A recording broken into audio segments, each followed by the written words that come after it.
mwena mukube ndulu mulwasira mbazinzeku kabiri lubaire mwena mwendage kuba omuno kadigido nakutyaimemu afumvuwe kobaise bantu gabula nadyo powokuna tudoge baba atereire gabula atereire musoke atereire ali mwalamula atereire tudoge baba atereire ali mu ntebe ye uyo baba uyo uyo iseife uyo ali mu ntebe ye uyo baba uyo ali kwikonero uyo iseife uyo kasoka banange mwebala okusaba musala daife mwava kya mugaso twasabanga omusana n'obwire okukya nga tusabira obusoga okwira awalala anti ebyobuwangwa byali biri kusaanawo aye katonda yamala yaikiriza busoga yatereera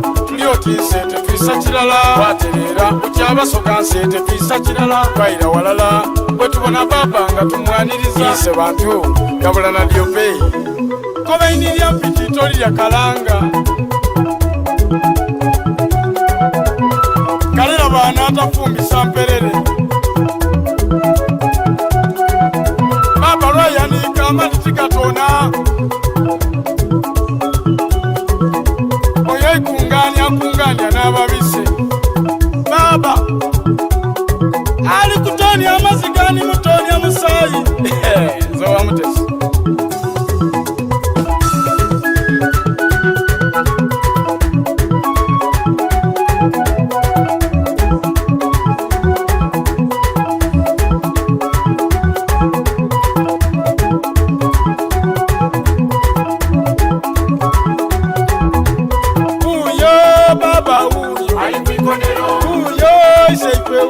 ali mu ntebe ye uyo baba uyo ali kwikonero uyo iseife uyo ali mu ntebe ye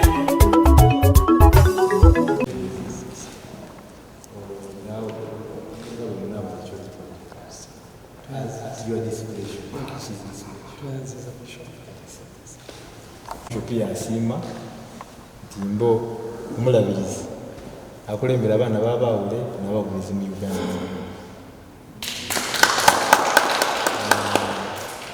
Tyamubuuza lwaki yano ndaira tankoberanga aye nga nze ni mwana wa mwawa baba wange ni Reverend Nathan Lubaale yali mwawule eweesumire wanejineri walukuba yawe waitambogwe yali enaminage twali ekaliro nola mujirwendi tulendogera kuva kalira awo yanze benakolera P7 era P7 nagikolera kaliro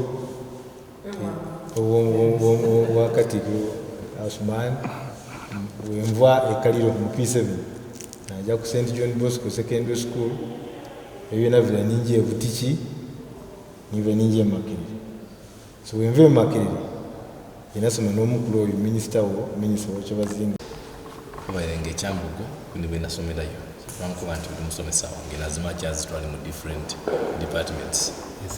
Of course I knew to bairenge Kyambogo when I my first degree. When I vow, I went to university in England, I called a master's, which is an MBA in management, 2014-2015.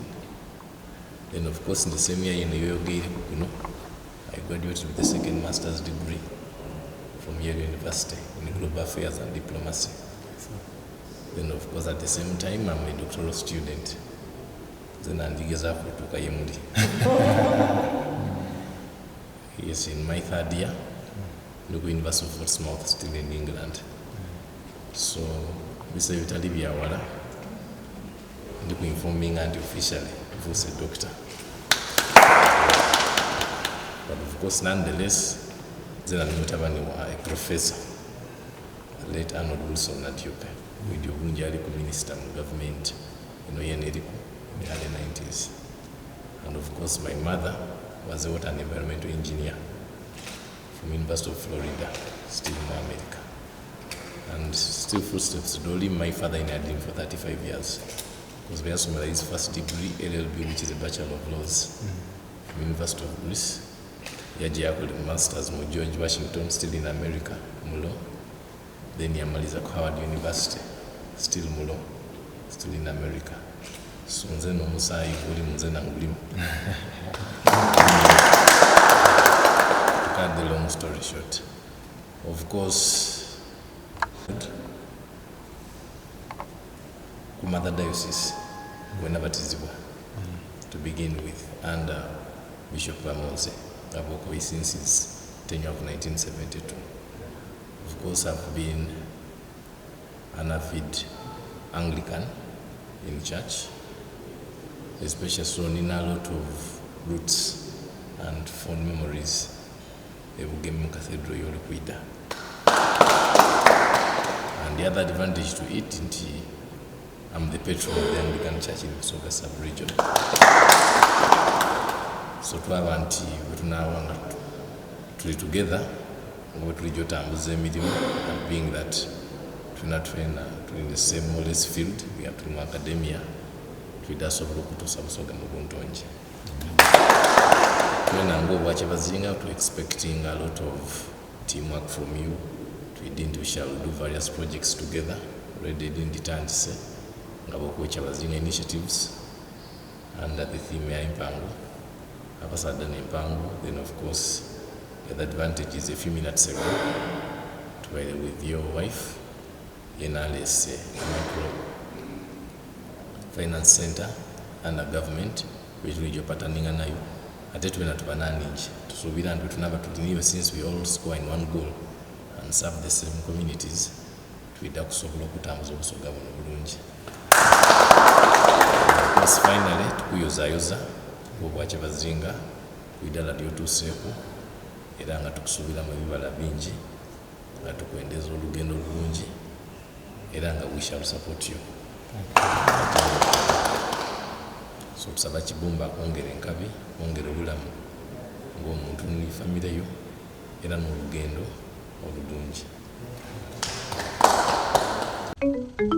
Mwena mukube ndulu mulwasira mbazinzeku kabiri lubaire mwena mwendage kubo muno lokadikido nakutyaimemu afumvuwe obayise bantu gabula nadyo kowokuna tudoge baba atereire gabula atereire Busoga atereire ali mwalamula atereire tuduke baba atereire ali mu ntebe ye uyo baba uyo iseife uyo baba uyo iseife Basoga banange mwebala okusaba musala daife mwava kya mugaso twasabanga omusana n'obwire okukya nga tusabira Obusoga okuyira awalala anti ebyobuwangwa byali biri kusaanawo aye Katonda yamala yakkiriza Busoga yatereera tuli oti nsente twisa kirala twatereera bukya Basoga nsente twisa kirala twayira walala bwe tubona baba nga tumwaniriza ise bantu gabula nadyo beeyi kobaini lya mpiti toli lya kalanga kalera baana atafumbisa mperere baba lwayanika amati gatona oyo ikunganya n'ababise baba ali kutonya amazigani mutonya musayi nzowa mutesi